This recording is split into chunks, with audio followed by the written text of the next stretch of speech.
ത്രിയേക ദൈവത്തിന് സ്തുതി. എല്ലാവർക്കും ഹെർമിറ്റ്സ് ടോക്സിലേക്ക് സ്വാഗതം. ദാനം ചെയ്യാറുണ്ടോ? ആരോരും അറിയാതെ ദാനം ചെയ്യുന്ന ഒത്തിരി ആളുകളുണ്ട്.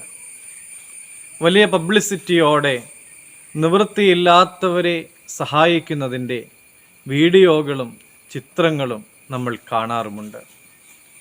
ഇതൊരുപക്ഷേ ദാനം ചെയ്യുന്നതിന് മറ്റുള്ളവർക്ക് പ്രചോദനമായേക്കാം. ആയുഷ് എന്ന ചെറുപ്പക്കാരനെക്കുറിച്ച് വായിച്ചത് ഇങ്ങനെയാണ്. അവൻ എല്ലാ ദിവസവും പ്രഭാത ഭക്ഷണം വാങ്ങുന്നത് അടുത്തുള്ള ഒരു കടയിൽ നിന്നാണ്. ഒപ്പം തന്നെ ആവശ്യത്തിലിരിക്കുന്ന ഒരാൾക്കായി ഭക്ഷണം അവരറിയാതെ കാഷ്യർ മുഖേന ഒരു ശുഭദിനാശംസയോടെ നൽകി വരുന്നുമുണ്ട്. ആരാണ് ഇത് കഴിക്കുന്നത് എന്ന് അവനറിയില്ല. അവരുടെ പ്രതികരണം എന്താണ് എന്ന് ഇവൻ അന്വേഷിക്കാറുമില്ല. വിശുദ്ധ മത്തായി 6-ാം അധ്യായം 3-4 വാക്യങ്ങളിൽ ഇപ്രകാരം നാം കാണുന്നുണ്ട്.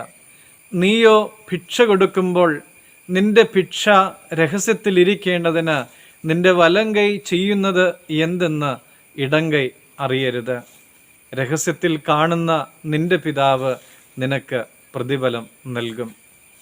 കർത്താവിൽ സ്നേഹമുള്ളവരെ, യാതൊരു അംഗീകാരവും ആഗ്രഹിക്കാതെ ആയുഷ് എന്ന ചെറുപ്പക്കാരൻ ഇത് ചെയ്യുന്നത് പോലെ നമ്മളാണ് ഇത് ചെയ്യുന്നത് എന്ന് മറ്റുള്ളവർ അറിയാതെ നന്മ ചെയ്യാനാണ് ദൈവം ആഗ്രഹിക്കുന്നത്.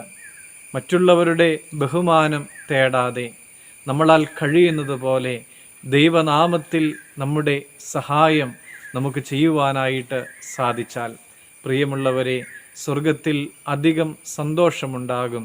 അതുപോലെ തന്നെ നമ്മൾ ചെയ്യുന്നതായ നന്മ, അത് ചെറുതോ വലുതോ ആകട്ടെ, അത് സ്വീകരിക്കുന്നവൻ്റെ ജീവിതത്തിൽ അവന് വലിയ ആശ്വാസവും അവൻ്റെ ജീവിതത്തിന് അതൊരു വലിയ അനുഗ്രഹവുമായി മാറും.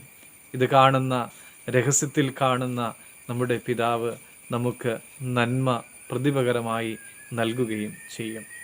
ദൈവം അനുഗ്രഹിക്കട്ടെ.